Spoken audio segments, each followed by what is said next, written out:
এই যে নারী কমিশন 318 পৃষ্ঠা লিখে জমা দিয়েছে, পুরাটা পড়লাম। 318 পৃষ্ঠায় আমি পুরাটা পড়েছি আজ 3 দিনে। আমার এই ছোট মাথার ভেতরে এসেছে ওরা 13টা কোরআনের আয়াতের উপরে হাত দিয়েছে।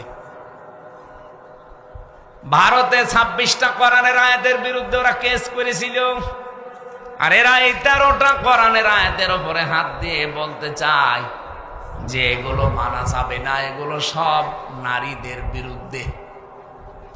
ওরা প্রথমেই নিয়ে এসেছে যে মেয়েরা যারা দেহ ব্যবসা করে, এই যে যৌন কর্মী, এদেরকে শ্রমিকের মর্যাদা দেওয়া লাগবে, যে এরাও কাজ করে খায়।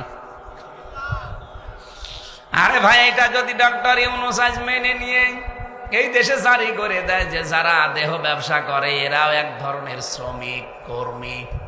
গত পরশুদিন